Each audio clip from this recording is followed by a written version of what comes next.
الف اللہ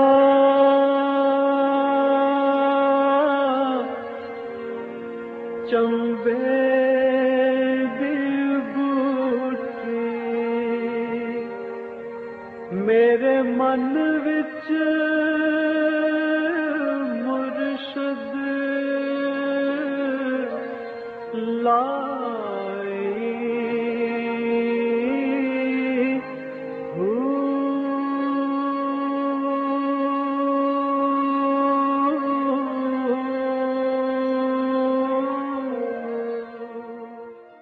بسم اللہ الرحمن الرحیم۔ السلام علیکم پریام المرشد، اور میں ہوں منور عتیق۔ ناظرین محترم، آپ کے سوالات ہیں اور رہنمائی کے لیے ہمارے ساتھ موجود ہیں ہمارے بہت ہی محترم جناب حضرت امیر محمد اکرم امان صاحب۔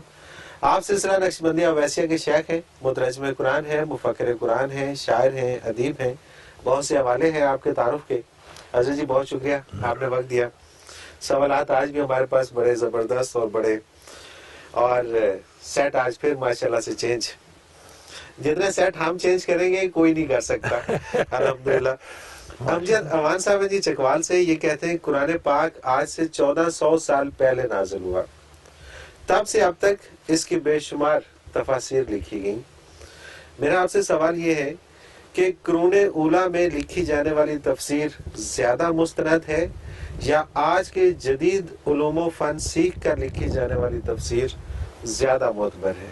الحمدللہ رب العالمین والصلاة والسلام علی حبیبہ محمد وآلہ وصحبہ اجمعین۔ اعوذ باللہ من الشیطان الرجیم، بسم اللہ الرحمن الرحیم۔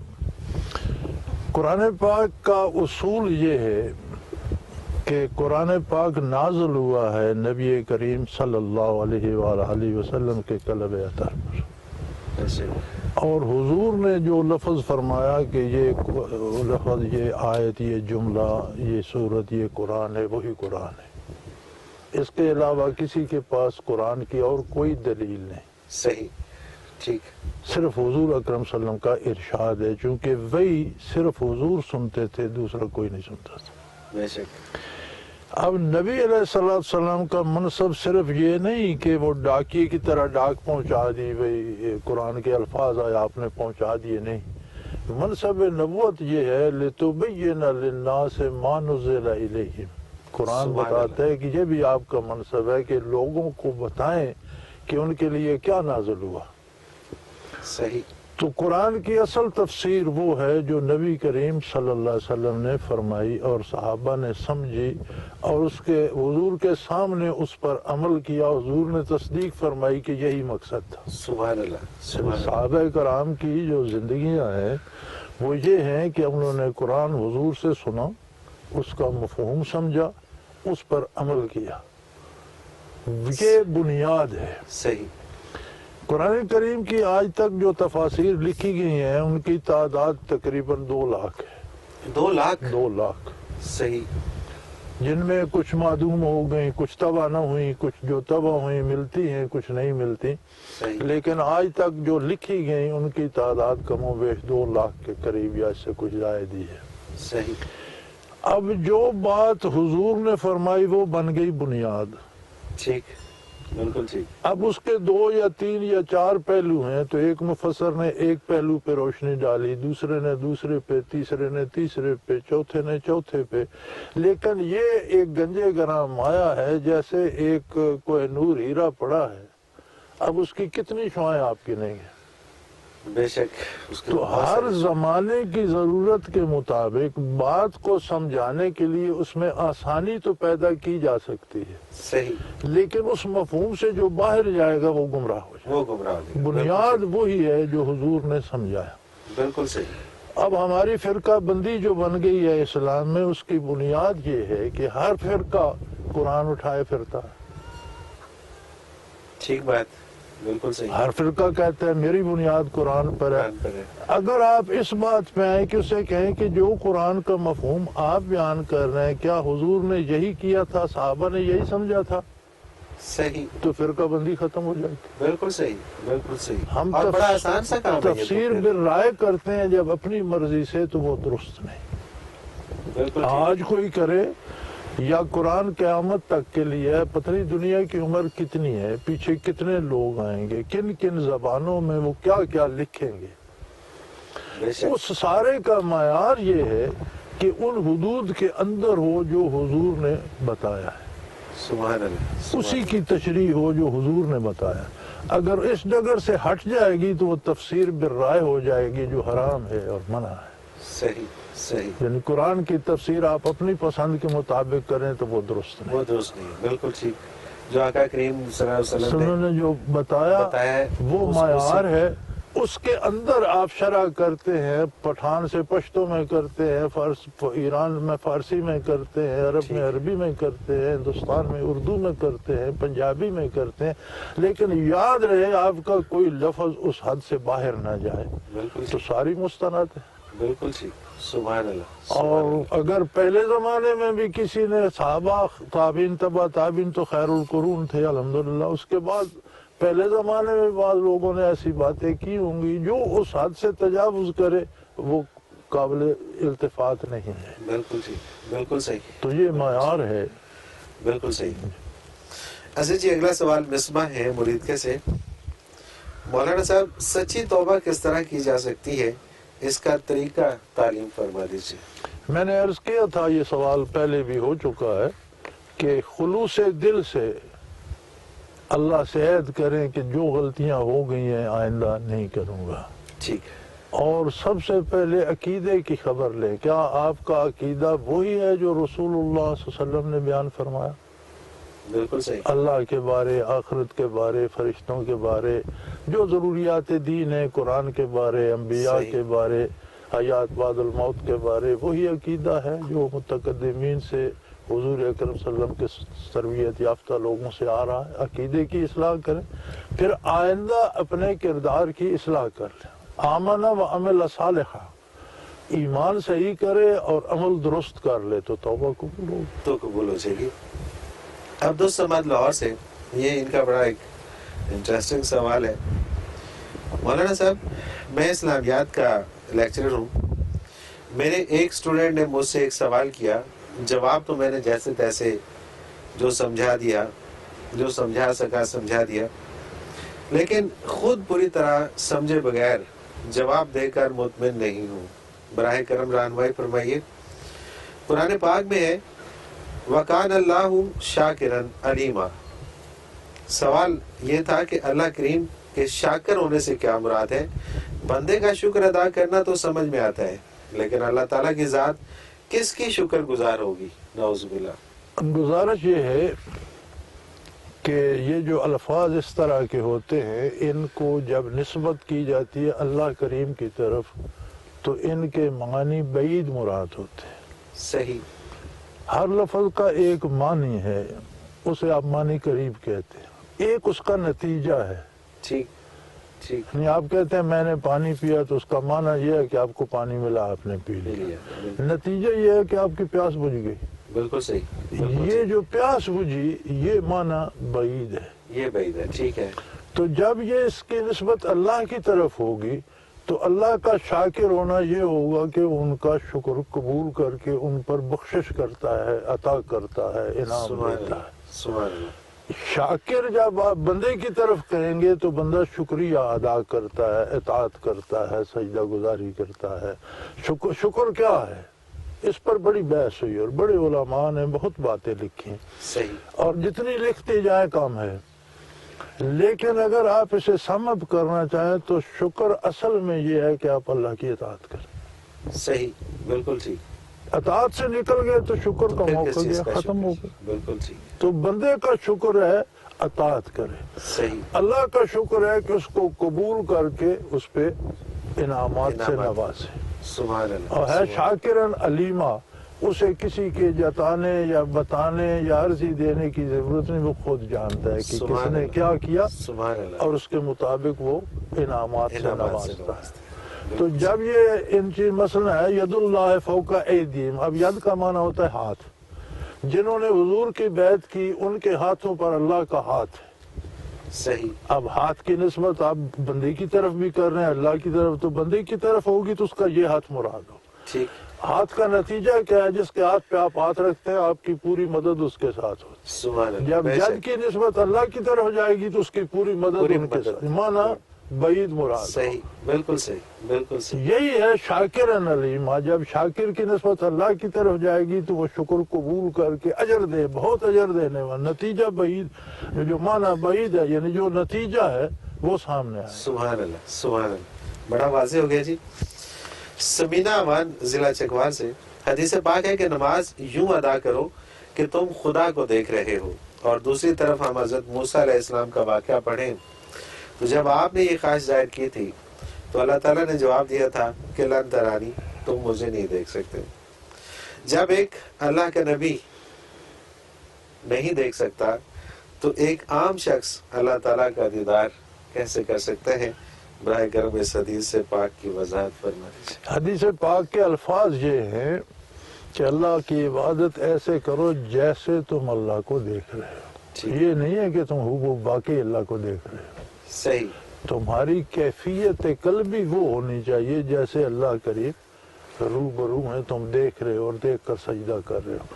تو یہ چونکہ معاملہ کیفیات کا ہے اور کیفیات نہ سمجھائی جا سکتی ہیں نہ لکھی پڑھی جا سکتی ہیں، اس محسوس کی جا سکتی ہیں، تو یہ ایک کیفیت ہے کہ جب کوئی اس قدر اللہ اللہ کرتا ہے، نیکی کرتا ہے، حلال کھاتا ہے، تو اس کے اندر ایک کیفیت پیدا ہو جاتی ہے کہ جن چیزوں کو وہ نہیں دیکھ رہا گویا انہیں بھی دیکھ رہا ہے۔ صحیح، بالکل صحیح، حضرت علی رضی اللہ عنہ کا ایک ارشاد ہے، آپ نے فرمایا کہ اگر آج قیامت قائم ہو جائے تو مجھے کوئی حیرت نہیں ہوگی۔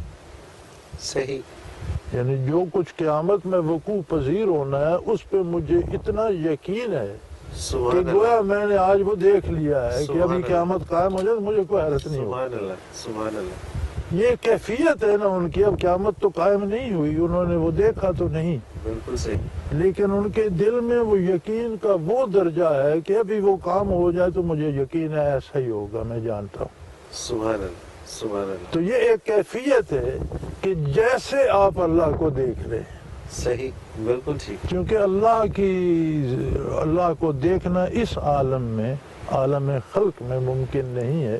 آخرت میں حضور نے فرمایا کہ مومن کی آنکھ کو وہ قوت دی جائے گی، فَبَصَرُكَ الْيَوْمَ حَدِيدٌ، آج تمہاری نگاہیں فولادی کر دی گئی، تو اللہ کو دیکھیں گے، دیدار بھی ہوگا اللہ کا۔ بلکہ صحابہ نے پوچھا حضور کیسے؟ فرمایا جس طرح آج کے چاند کو دیکھ رہے ہو اس طرح تم اللہ کا دیدار بھی کر سکو۔ اور جنت کے سب سے بڑے انعاموں میں سے اللہ کا دیدار ہی سب سے بڑا انعام ہے، آخرت میں ہوگا۔ سبحان اللہ، لیکن جو بات آخرت میں ہونی ہے اس کا اتنا کبھی یقین کہ گویا میں اب دیکھ رہا ہوں، یہ مراد ہے۔ سبحان اللہ، سبحان اللہ۔ تو یہ ہر جنتی کو ہر یہ اعزاز حاصل ہر ہوگا۔ جنتی کو ہوگا، اپنی اپنی حیثیت کے مطابق ہوگا۔ کسی کو ہر لمحے، کسی کو دن میں ایک بار، کسی کو ہفتے میں ایک بار، کسی کو مہینے میں ایک بار، کسی کو سال میں ایک بار، اپنے اپنے درجے کے مطابق ہوگا۔ سبحان اللہ، رب تعالیٰ کی ذات سامنے، کیا بات ہے۔ حضرت جی ایک سوال اس میں اور شامل کرتے ہیں وقفے سے پہلے۔ تحریم افتخار ہے فیصل آباد سے۔ حضرت جی جب انسان مرتا ہے تو اس کی روح قبض کر لی جاتی ہے اور پھر وہ عالم برزخ میں چلی جاتی ہے، لیکن ہم اکثر کہانیوں میں پڑھتے ہیں کہ فلاں جگہ روحوں کا بسیرا ہے یا فلاں جگہ ایک بدروح بھٹک رہی ہے۔ میرے آپ سے دو سوال ہیں، روح اور بدروح میں کیا فرق ہے، اور کیا برزخ سے روح آ کر دنیا میں کسی جگہ بسیرا کر سکتی ہے؟ یہ سوال پہلے بھی ہم نے شامل کیا تھا، مزیدار سوال ہے، لیکن دوبارہ اس کا ذرا مزیدار سوال ہے۔ بیٹا گزارش یہ ہے کہ روح جب قبض ہو جاتی ہے، برزخ میں جاتی ہے، تو نبی علیہ الصلوۃ والسلام کا ارشاد ہے کہ القبر روضۃ من ریاض الجنہ وحفرۃ من حفر النیران، کما قال رسول اللہ صلی اللہ علیہ وسلم، کہ قبر یا جنت کے باغوں میں سے ایک باغ ہے یا دوزخ کے گڑھوں میں سے ایک گڑھا۔ سبحان اللہ، تو روح جب برزخ میں جاتی ہے تو اگر جنتی ہے تو اسے نہ کوئی دنیا میں بلا سکتا ہے اور نہ وہ دنیا کی طرف متوجہ ہو۔ جنت کو چھوڑ کر کون دنیا میں جھک مارے گا؟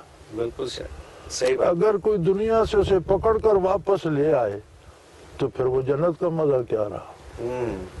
اور اگر دوزخی ہے تو یہاں حوالات میں ہو تو اسے ہم نہیں نکال سکتے، تو دوزخ سے کون نکالے گا؟ تو ہوتا یہ ہے کہ ہر انسان کے ساتھ ایک شیطان پیدا ہوتا ہے، یوں تو شیطان بے شمار ہیں، لیکن ہر انسان کے ساتھ بھی ایک پیدا ہوتا ہے جو ساری عمر اس کے ساتھ رہتا ہے، جسے قرآن کی اصطلاح میں قرین شیطان کہتے ہیں، صحیح، اور جو برائی کے مشورے دیتا رہتا ہے۔ کیونکہ شیطانوں کی عمریں ہزاروں برس ہوتی ہیں، تو بندہ مر بھی جائے تو اس کا شیطان کسی دوسرے کے پاس نہیں جاتا، جہاں اس کے بدن کے اجزاء ہوں یا ہڈیاں یا قبر یا جلایا جائے، یا جہاں اجزاء بدن ہو وہاں وہ بیٹھا رہتا ہے۔ صحیح، یہ جو مغرب میں بلائے جاتا ہے روحوں کو اور مختلف روحوں کے بسیرے ہیں، یہ وہ شیطان ہیں، یہ وہ شیطان ہے، اور یہ بلانے والوں کے چونکہ ان کی آواز بھی اس بندے جیسی ہوتی ہے، اگر نظر آئے تو حلیہ لباس بھی، شکل بھی وہی ہوتی ہے، تو وہ سمجھتے ہیں ہم نے روح کو بلا دیا، روح کو کوئی واپس نہیں بلا سکتا۔ بالکل صحیح بات، اور یہی جو شیطان ہے انہی کو بد روح بھی کہا جاتا ہے۔ بالکل صحیح۔ حضرت جی ایک وقفہ لیتے ہیں۔ ناظرین محترم، اگر آپ بھی اپنا کوئی سوال ہمیں بھیجنا چاہیں تو اسکرین پہ ہمارا نمبر موجود ہے، نوٹ فرما لیجیے، 033349555021۔ اس پہ ہمیں آپ اپنا سوال SMS کر دیجیے، اور اسی طرح سے اگر ہمیں آپ میل کرنا چاہیں تو ای میل ایڈریس اسکرین پہ موجود ہے، questions@almurshid.tv۔ اس پہ ہمیں ای میل کر دیجیے تو آپ کا سوال ہم اس پروگرام میں ضرور شامل کریں گے۔ ایک مختصر سا کمرشل بریک، اس کے بعد حاضر ہوتے ہیں، ہمارے ساتھ رہیے گا۔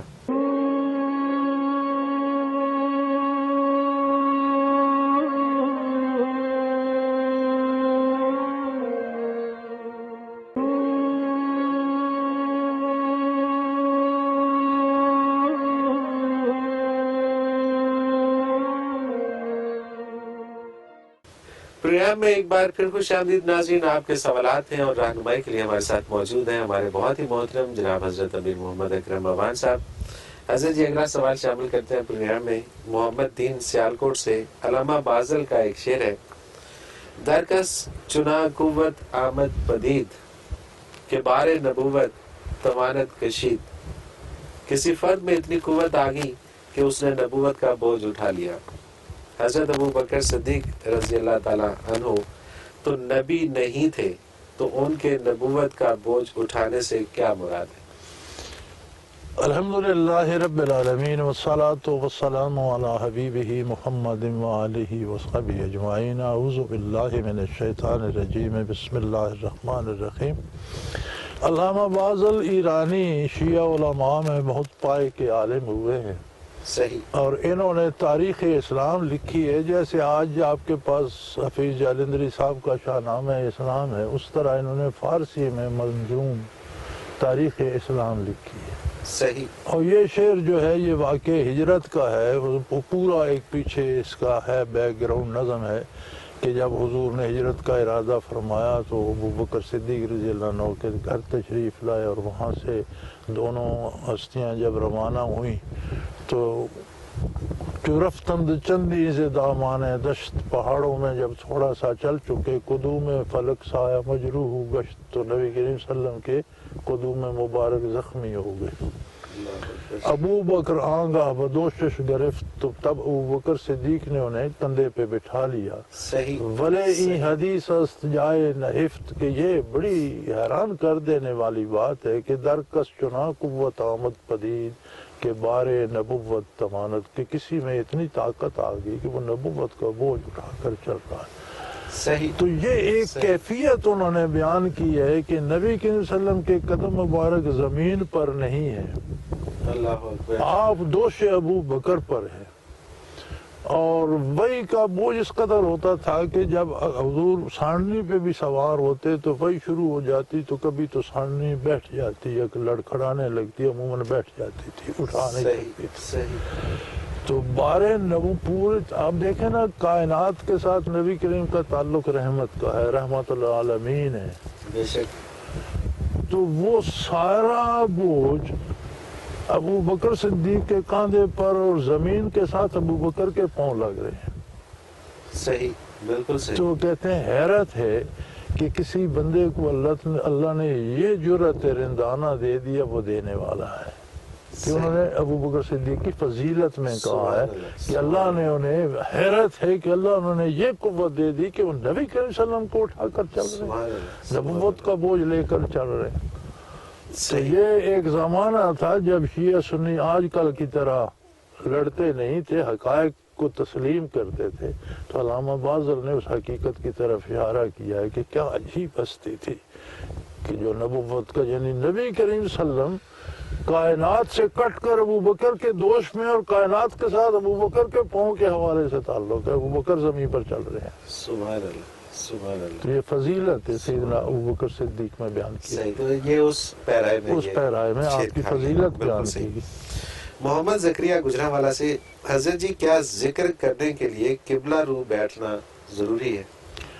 قبلہ رو بیٹھنا بہت مناسب ہے، بہت اچھا ہے، اور ضروری اس لیے ہے کہ جیسے ہر عبادت نماز میں آپ کے قبلہ سمت ہوتی ہے، تو ذکر بھی عبادت ہے، اور آپ قبلہ رو بیٹھ کے کرتے ہیں، بہت اچھی بات ہے۔ ورنہ آپ بس میں ہیں، گاڑی میں ہیں، کسی طرف جا رہے ہیں، کرتے رہیں، کوئی منع نہیں۔ صحیح، فینما تولوا فثم وجہ اللہ، جدھر منہ کرو اللہ موجود ہے۔ اللہ موجود ہے، بالکل ٹھیک۔ لیکن اگر آپ اطمینان سے اور بیٹھ کر ٹرین میں سفر کر رہے ہیں، ہوائی جہاز میں ہیں، بس میں، کار میں جا رہے ہیں، تو جدھر منہ ہے کرتے رہو بھائی، وہ تو نماز بھی جدھر منہ ہے پڑھ لو ادا ہو جاتی ہے۔ بالکل کسی صحیح۔ ایسی جب تیمم سواری نہ ہو میں گیا جب- جس میں آپ کے اختیار میں اس کا رخ قبلی کی طرف کرنا نہ ہو، تو جدھر بھی آپ کا منہ ہے ادھر نماز پڑھ۔ یعنی کہ آپ اگر کسی بس میں یا کار میں کسی جگہ پہ جا رہے ہیں اور سڑکیں بل کھاتی ہوئی، تو آپ کسی طرف بھی منہ کر کسی رہے طرف بھی منہ ہے ہیں، جب نماز آپ نے نیت کرنی ہے تو قبلہ رو کر لیں، اب یا یہ بھی مناسب ہے، ٹھیک ہے۔ یعنی یہ بھی حضرات لکھتے ہیں کہ مناسب یہ ہے کہ نیت کرنے وقت قبلہ رو ہو، لیکن اگر آپ یہ سمجھتے ہیں کہ قبلہ رو ہونے تک نماز کا وقت نکل جائے گا تو ادھر منہ ہے، نیت بھی ادھر ہی کر ادھر ہی کر لیں، بالکل صحیح، بالکل صحیح۔ حضرت جی ڈاکٹر فیض راول پنڈی سے، راہ تصوف میں بعض اوقات یہ بھی تو ہوتا ہے کہ جس روحانی مقام تک ایک صحابی تشریف لے گئے، وہاں تک بعد میں آنے والے سالکین میں سے بھی کوئی پہنچ گیا، تو کیا اس صورت میں اس سالک نے صحابی والا مقام نہیں پا لیا؟ اگر بادشاہ کسی سڑک سے گزر جائے پھر اس سڑک پر عوام چلیں تو وہ بادشاہ بن جاتے ہیں؟ سوال ہی پیدا نہیں ہوتا۔ صحیح جواب تو ہو گیا۔ جواب ہو گیا، صحیح، بالکل ٹھیک۔ کسی تہمینہ، منزل پہ صحابی ہے تو وہ صحابی کی حیثیت سے، سبحان اللہ، اور وہاں اگر محل میں بادشاہ ہے تو بادشاہ کی ہے، تو محل میں بے شمار ملازم رہتے ملازم ہیں، بھی رہتے ہیں، وہ بالکل بادشاہ تو نہیں بادشاہ بن نہیں جاتے، اگر رہتے شاہی محل میں ہیں، بالکل ٹھیک، بالکل ٹھیک، رہتے نوکری ہیں۔ رہتے نوکری ہیں، بالکل بڑا آسان سا جواب اس کا۔ تہمینہ حسین لاہور سے، یہ کہتے ہیں جی قرآن حکیم میں سود کھانے والے کے لیے ارشاد ہوتا ہے کہ وہ قیامت کے دن ایسے اٹھیں گے جیسے انہیں شیطان نے چھو کر دیوانہ بنا دیا ہو، تو کیا دیوانگی شیطان کے مس کرنے کا نتیجہ ہوتی ہے؟ نہیں، شیطان کے یا جن کے پکڑنے سے بھی تو بندہ مجنون ہو جاتا ہے نا۔ ہر دیوانگی شیطان کے مس کرنے سے نہیں ہوتی، بلکہ ہوتا یہ ہے کہ اب کسی کو اگر جن پکڑ لیتا ہے تو کیا وہ ہوش میں رہتا ہے؟ صحیح، وہ تو بالکل اپنے اس کو بیٹھتا ہے۔ اس کو بیٹھتا ہے نا، تو یہی یہ حالت بتائی گئی نا کہ سود خور جب اٹھے گا تو پاگلوں کی طرح صحیح، ٹکرے مار رہا ہوگا۔ بالکل صحیح، بالکل صحیح۔ ہر دیوانگی نہیں، لیکن جن یا شیطان کے پکڑنے سے بھی دیوانگی آ جاتی۔ صحیح۔ اچھا حضرت جی، ایک سوال مجھے کسی دوست نے کہا تھا کہ پوچھے گا، قسطوں پہ جو چیزیں لیتے ہیں، عموماً لوگ قسطوں پہ کوئی چیز لیتے ہیں، موٹر سائیکل لیتے ہیں، گاڑی لیتے ہیں، فرنیچر لے لیتے ہیں، دیگر چیزیں لے لیتے ہیں، گھر کا سامان لے لیتے ہیں، تو اس کا کیا وہ سود کے زمرے میں آتا ہے یا؟ یہ بڑا سوال پیدا ہوا تھا جب یہ قسطوں کا شروع ہوا، اور اس پہ علماء نے بڑی تحقیق کی اور فرمایا کہ جس چیز کی قیمت طے کر لی جائے، ٹھیک ہے، مثلا یہ گاڑی جو ہے یہ میں آپ کو 10 لاکھ کی دوں گا، ٹھیک، اب اس 10 لاکھ کی قسطیں بن گئی، اگر آپ نقد دیتے ہیں تو 8 لاکھ کی لے لیں، ٹھیک ہے، تو مالک کی مرضی ہے نا، نقد پر 8 لاکھ کی بیچ رہا ہے، آپ 8 لاکھ دے دیں۔ ٹھیک ہے، آپ کے پاس 8 لاکھ نہیں ہے، آپ کہتے ہیں 5 لے لو، 5 کی قسطیں بنا، وہ کہتے ہیں میں پھر 10 لاکھ لوں گا، ٹھیک ہے، تو وہ پہلے طے ہو ہو گیا، گیا، ٹھیک ہو گیا، وہ سود نہیں ہے۔ وہ سود نہیں ہے، ٹھیک، جو طے ہو گیا اس پر آپ اگر اضافہ کریں گے، یعنی آپ نے 5 لاکھ قسطوں میں لاکھ لاکھ کی قسط دینی، آپ کہتے ہیں نہیں جی آپ مجھے 5 نہیں 6 دیں، تو وہ اوپر والا لاکھ سود بن جائے گا۔ ٹھیک ٹھیک ٹھیک ٹھیک ٹھیک، جو بالکل پہلے صحیح۔ طے ہو گیا وہ سود نہیں ہے۔ اچھا اگر کرنسی جیسے کہ مختلف ادارے آج کل کام کر رہے ہیں، اس میں وہ چھوٹے قرضے دیتے ہیں لوگوں کو، جی جی اس میں 20,000 30,000 40,000 قرضہ دیتے ہیں بیویوں کو اکثر، وہ تاکہ وہ کام کر لیں سلائی کڑھائی کا یہ وہ، تو وہ اگر 20,000 دیتے ہیں تو 24,000 واپس لیتے ہیں، جی وہ سود ہے، وہ سود ہے؟ وہ اچھا وہ سود ہے، وہ سود ہے نا جی۔ کیا آپ فرق؟ طے تو وہاں بھی پا گیا نا۔ نہیں، آپ اضافہ واپس سود اور اس میں ایک فرق ہے، آپ ایک اصول سمجھ رہے ہیں، جی جی نقصان کا اندیشہ اور نفع یقینی ٹھیک ہے سود ہے۔ ٹھیک ہے، یعنی آپ نے 20 دیا 24 لینا ہے، تو یہ سود ہے۔ یہ سود ہے۔ نقصان کا اندیشہ ہے کہ بندہ مر گیا تو کہاں سے دیں گے، نقصان کا اندیشہ ہے، نفع یقینی ہے۔ بالکل ٹھیک ہے۔ نفع نقصان جو ہے یقینی اور نفع کا گمان، یہ جوا ہے۔ اچھا صحیح، جوا کھیلتا ہے کہ مجھے ملیں گے، بالکل سارے ہار آتا ہے، یعنی نقصان یقینی ہے جوئے میں، اور نفع کا گمان گمان ہے، ہے۔ امید ہے، ٹھیک ہے، یہ جوا یہ جوا ہو گیا۔ نفع یقینی، نقصان کا گمان ہے، یہ سود ہو گیا۔ نفع نقصان کے برابر برابر چانسز ہے، یہ تجارت۔ یہ تجارت ہوگی۔ اچھا ایک طرف تو جو ہم قسطوں کی بات کر رہے تھے جو ٹھیک ہے، نہیں، قسطوں میں وہ اس میں اضافہ جو ہے قیمت کا، وہ نقد اور ادھار کے وقت کے حساب سے ہے۔ صحیح، ٹھیک ٹھیک ٹھیک۔ اچھا اس میں بھی اگر وقت کا تعین ہو کہ جی آپ اس کے انسٹالمنٹس جیسے کہ وہ دیتے وقت ان کا طے کرتے ہیں کہ جی آپ نے 2,000 روپے ہر مہینے پے کرنا ہے، اور جب واپس پوری رقم آئے گی تو 24,000۔ نہیں، اس میں فرق ہے نا، وہاں آپ قسطوں پہ کوئی چیز دیتے ہیں، ٹھیک ہے۔ بیڈ دیتے ہیں، صوفہ دیتے ہیں، کار صحیح، دیتے ہیں، صحیح، گھر دیتے ہیں۔ صحیح یہاں آپ دیتے کچھ نہیں نا، اس سے پیسے پہ پیسہ بڑھاتے ہیں، صحیح، اور پیسے پہ پیسہ بڑھانا یہ سود ہے۔ سود ہو جائے گا نا۔ آپ نے زبردست، دیا تو زبردست، کچھ نہیں نا اس کا۔ زبردست۔ یہ بڑا ابہام، اور کئی لوگ یہ سوال کرتے ہیں۔ نہیں نہیں، آپ چلیں نے یہ clear اسے ہوا۔ دینے والے نے رقم ہی دی ہے، تو اسی رقم پر رقم کا اضافہ طلب کر رہا ہے، تو یہ تو یہ سود سود ہو ہو گیا، بالکل گیا۔ ٹھیک۔ وہ قسطوں پر دینے والا چیز دیتا ہے، رقم نہیں صحیح دیتا۔ صحیح اس کی قیمت نقد یا ادھار کی مختلف رکھتا ہے، ٹھیک، تو وہاں بالکل قیمت کا اختلاف، وہی چیز آپ نقد پہ لے لیں کم بالکل قیمت پہ صحیح، مل جائے گی۔ بالکل صحیح۔ اور یہ تو پھر دیکھیے نا، یہ جو لوگ اس لوگوں کو مطلب خواتین کے لیے جو بہتری کا کام کر رہے ہیں کہ جی ان کو ہم جو ہے وہ یہ قرضہ دے کے تو روزگار دے دیں، تو دوسرے لفظوں میں پھر وہ سود تو نہیں اللہ یار، تعالیٰ اور اس انہیں کے رسول روزگار سے دینے کی بجائے اپنا روزگار بنا لیں، وہ کوئی کمائے نہ کمائے نہ تو 24 واپس کریں گے نا۔ انہیں دیں، اٹ مینس کہ وہ ٹھیک نہیں ہے۔ نہیں نہیں، وہ دھوکہ دھوکہ ہے، ہے۔ نام اس کا جو ہے امداد ہے، لیکن وہ فریب ہے۔ اللہ اکبر۔ حضرت جی ایک آخری سوال اس میں شامل کرتے ہیں کیونکہ ہمیں پروگرام کا وقت نہیں پتہ چلتا، جلدی جلدی گزر جاتا ہے۔ کرنل عصمت اللہ حیدرآباد سے، اگر کوئی مسلمان گناہوں کی وجہ سے دوزخ میں جائے گا تو اس کی روح بھی دوزخ میں جائے گی۔ میرا سوال یہ ہے کہ روح کا تعلق تو عالم امر سے ہے، اس کا دوزخ میں جانا عجب بات ہے۔ یہ پھر ہمارا کمال ہے نا جی کہ بعض تو شاہین تو اونچی ہواؤں کا پرندہ ہے، لیکن ہم اس کے پاؤں سے گھنگرو باندھ کے اسے بٹھا دیتے ہیں۔ صحیح، ٹھیک ہے، ضرور تو واقعی عالم امر کی ہے، لیکن جب ہم نے وہ باندھتے ہیں اس کے ساتھ تو پھر اسے بھی بٹھا دیتے اسے بھی بٹھا لیتے۔ ہیں۔ یہ تو ہمارا بالکل صحیح، کمال ہے۔ بالکل صحیح، اسی سے اللہ نے منع فرمایا کہ اتنی عمدہ چیز تمہیں دی ہے تو اسے برباد نہ کرو۔ بالکل ٹھیک، بالکل ٹھیک۔ حضرت جی وہی ہوا جو ہمارے ساتھ ہوتا ہے، پروگرام کا وقت آپ نے اختتام کو پہنچا۔ ناظرین محترم، اگر آپ بھی اپنا کوئی سوال ہمیں بھیجنا چاہیں تو اسکرین پہ ہمارا نمبر لکھا ہے، موجود ہے، نوٹ فرما لیجیے، 0333 4955 021۔ اس پہ ہمیں اپنا میسج کر دیں، کوئی بھی سوال ہو وہ ہم شامل کریں گے پروگرام میں۔ اور اسی طرح سے ہمارا ای میل ایڈریس نوٹ فرما لیجیے، questions@almurshid.tv۔ اس پہ اپنا کوئی بھی سوال ہمیں آپ بھیجنا چاہیں ای میل کر دیجئے، آپ کا سوال ہم پروگرام میں شامل کریں گے۔ حضرت جی بہت شکریہ۔ اس کے ساتھ ہی منور عتیق کو اجازت دیجیے، اللہ حافظ۔ لا